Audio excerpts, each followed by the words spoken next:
Salve, salve, insalubres! Como é que tá por aí? Espero que esteja bem. Domingo, dia de fechamento no gráfico do Bitcoin. Vamos olhar aqui as possíveis probabilidades que o gráfico pode nos mostrar. Vamos olhar o fechamento do gráfico do dólar, que foi lindo. S&P 500, Nasdaq. Vem comigo no vídeo até o final.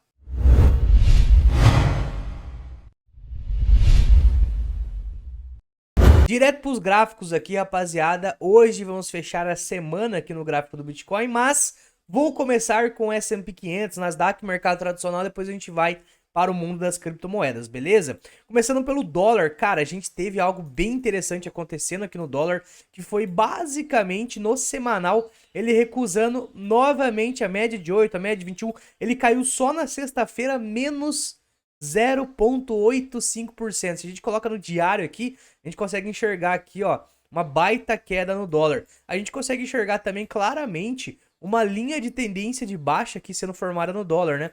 Perceba quantos toques a gente já não teve aqui, ó. 1, 2, 3, o quarto foi agora e recusou mais uma vez. E ao mesmo tempo que a gente tem essa linha de tendência de baixa, a gente tem também esse suporte aqui, né? Que demonstra pra gente um padrão.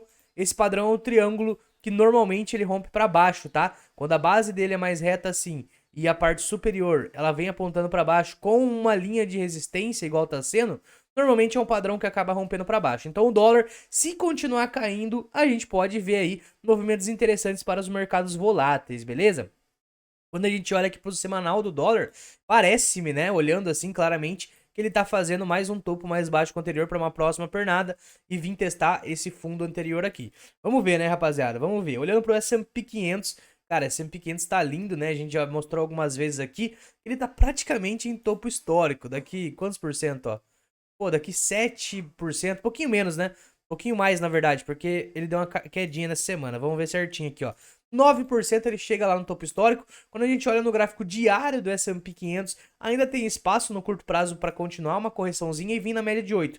Assim como foi aqui, aqui, aqui, aqui, aqui. Então, normalmente ele segue esse padrão, né?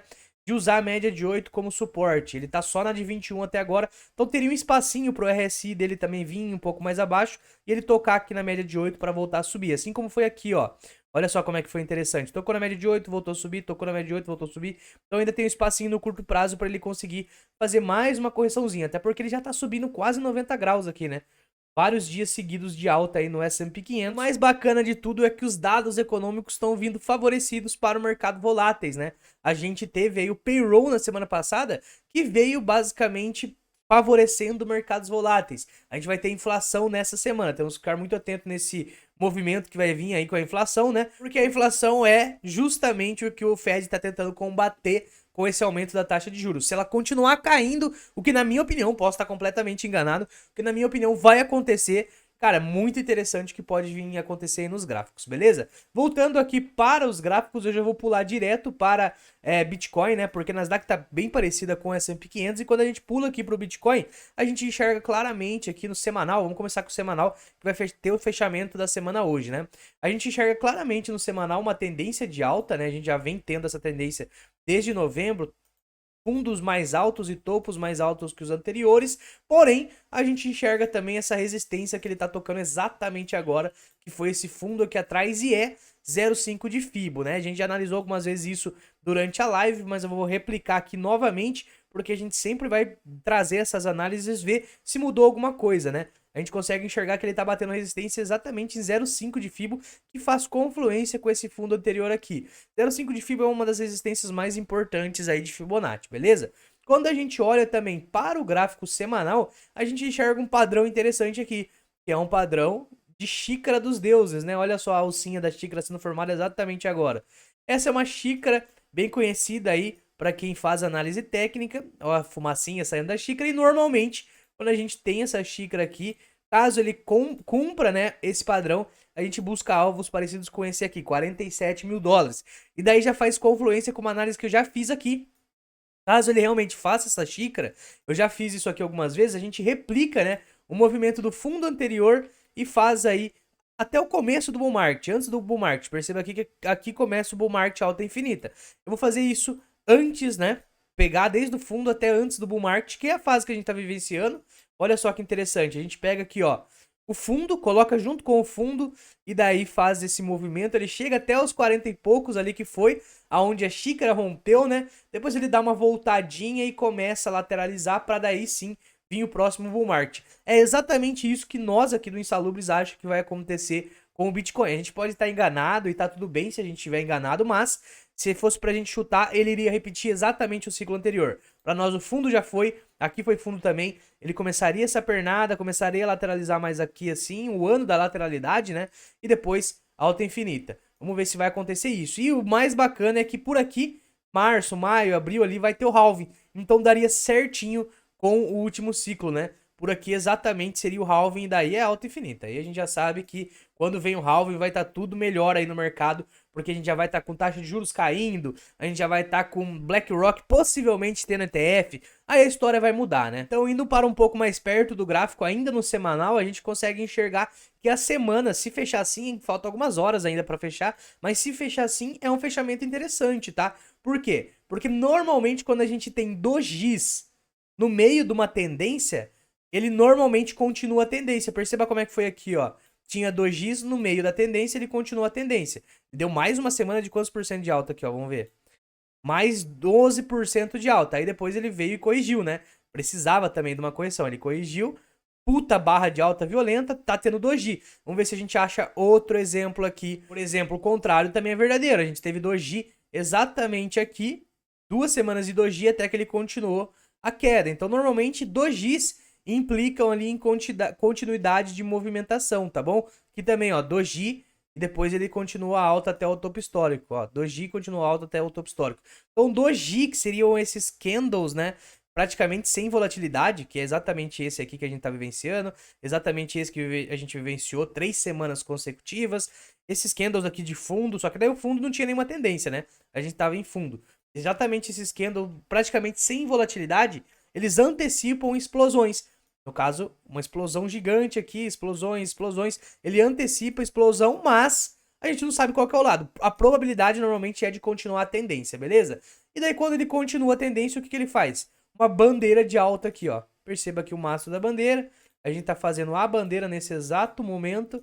E daí caso, né, a gente rompa isso aqui para cima, a gente faria uma bandeirola de alta aqui bem interessante para no curto prazo buscar os 35 mil dólares, tá? Entretanto, rapaziada, quando a gente olha um pouco para o Bitcoin, eu fico um pouco preocupado no curto prazo. Por quê? Porque a gente tá cheio de ordem vendedora. Abrindo aqui o gráfico que mostra o book de ofertas, né? Nasceu uma resistência forte aqui na região dos 31 mil dólares até os 32 praticamente. Olha só como é que tá cheio de ordem vendedora. E as ordens compradoras estão mais aqui na região dos 29. Se a gente tira um pouco o zoom, nasceu mais ordem compradora lá nos 25, né? Então, olha só como é que claramente aqui a resistência é mais forte do que o nosso suporte. O que isso pode indicar pra gente? Ele pode voltar a buscar aqui em cima, só que não vai conseguir romper devido a essa quantidade de resistência dessas ordens vendedoras e voltar a buscar preços mais abaixo. E daí a gente volta no gráfico, dessa vez eu quero olhar o diário, a gente tem algo interessante acontecendo aqui no diário, que seria o quê? O afrouxamento do RSI. Perceba que ele chegou na região de sobrecompra e começou a dar uma afrouxada. Seria interessante ele afrouxar igual foi aqui, ó. Perceba que a gente teve aqui uma puta alta e daí começou a chegar em sobrecompra, exatamente no mesmo lugar, perceba aqui, ó. Chegou em sobrecompra até que houve uma lateralidade, caindo, a força vendedora tentando ganhar, e aqui o RSI caindo, até que chegou nessa região e a gente teve mais espaço para alta. Então seria interessante a gente repetir esse modelo, né? Chegar numa região mais de sobrevenda aqui para depois ter uma alta. E eu já demonstrei isso em algumas lives também. Olha só que interessante o que a gente tem. Hoje eu vou focar só em Bitcoin, hein? Olha só o que interessante que a gente tem aqui no gráfico do Bitcoin. A gente tem a força vendedora do dia 15 de fevereiro até o dia 10 de março tentando derrubar o preço. Então eles ficaram praticamente um mês tentando derrubar o preço, derrubando, até que em 3 dias a gente devolve tudo com a força compradora. Isso aqui é tendência de alta, gente. 3 dias a gente devolveu tudo, depois subiu pra caramba, aí a força vendedora começa a entrar. Fica desde o dia 17 de março até o dia 10 de abril, mais um mês aqui a força vendedora tentando ganhar, força compradora ganha. Aí começa mais uma vez a força vendedora a tentar ganhar, eles vão tentando empurrar com tudo o preço para baixo, desde o dia 11 de abril até o dia 20 de junho, então foi mais de 2 meses aqui tentando derrubar o preço para baixo até que em 4, 5 dias a gente já dá uma paulada e tudo isso que a gente caiu, a gente devolveu em 4, 5 dias de alta. Então isso aqui é o quê? Tendência de alta, velho. Isso aqui nada mais é que tendência de alta. A força vendedora tenta e não consegue, vem a alta e a força compradora vem e ganha. A força vendedora tenta, vem a força compradora vem e ganha. Olha só como é que no bear market era completamente o contrário, né?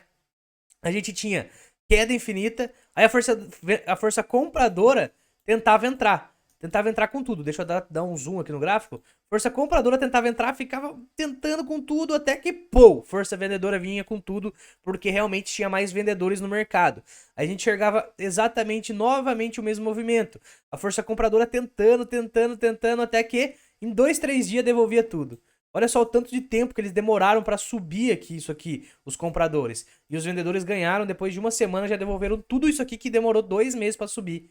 E daí aqui de novo, força compradora tenta, até que em 3 dias, força vendedora vai e ganha de novo. Agora a gente tá com exatamente o contrário, né, rapaziada? Exatamente o movimento contrário. Isso daqui indica uma reversão de tendência. Ah, mas então não quer dizer que vai cair mais, 15k, não sei o que lá. Cara, eu, na minha humilde opinião, não acredito mais nesses 15k. Acredito que essa galera dos 15k possa ter aprendido com o erro, né? O erro de ficar esperando o mercado cair e não entrar.